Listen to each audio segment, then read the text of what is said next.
I'm starting to feel a bit tired. I didn't have a coffee this morning or a croissant. My blood sugar levels are low. Luc Dubonchet is a food journalist. Can I try some? I'm really hungry. Ananas Victoria, candied grapefruit and fresh coriander. It's really good. He's firing on all cylinders this morning. The 2012 Omnivore Food Festival is about to open. He created the festival in 2006, a gastronomic gathering with masterclasses from 50 international chefs.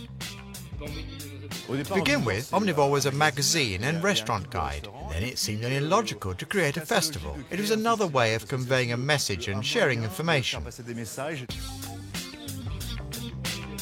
The 6 previous festivals were held in Deauville. This year it moved to Paris's Maison de la Mutualité.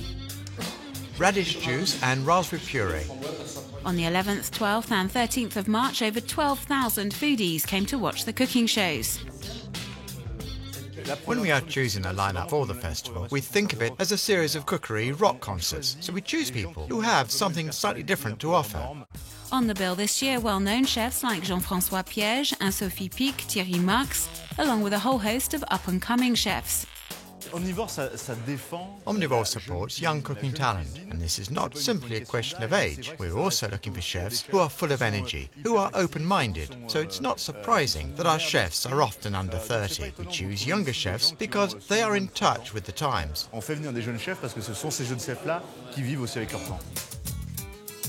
I'm wondering if 5 is too much. Alexandre Gauthier is 32 years old. For the past 10 years, he's been running a restaurant called La Grenouillère in Montreuil-sur-Mer in the Pas-de-Calais region. The Omnivore team spotted him in 2006 when he was just 26 and awarded him the prize for Breakthrough Chef of the Year. This year, he was given the Omnivore Award for Culinary Creation.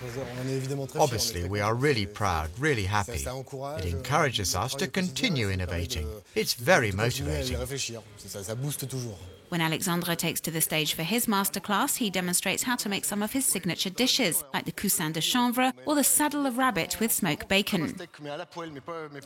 It's a blend of French cuisine and the regular working class meal. So I turn this idea on its head and take it in a completely different, unexpected direction. I play around with the colour, the contrasts. The dishes I presented today are intended to be eaten in small portions. We have lots of different dishes so that people can sample a bit of everything. It means we can try out more complicated concoctions.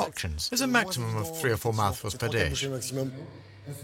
This year, one of the festival patrons is journalist and TV presenter Sébastien Demorand, a well-known face from cooking reality TV shows. Oystering breadcrumbs, ladies and gentlemen.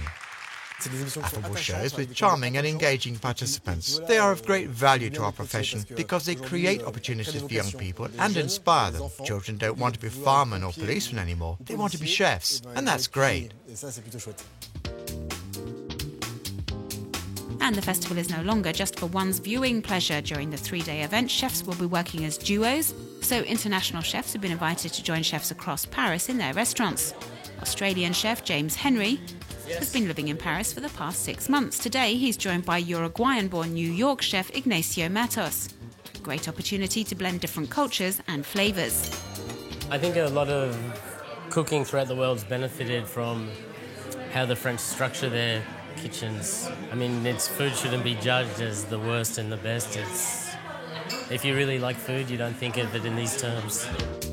James Henry and Ignacio Matos really got people's taste buds going. Their surprise menu included oysters, urchins, beef tartare, roast duckling and lemon cream. I would never have thought of some of these concoctions. There are some really interesting blends and then more traditional ones. I've really enjoyed everything so far. This is what one would expect from the chefs of today. Lots of different flavours, simple presentation, a bistro feel. Everything you need is on the plate. It's original and varied.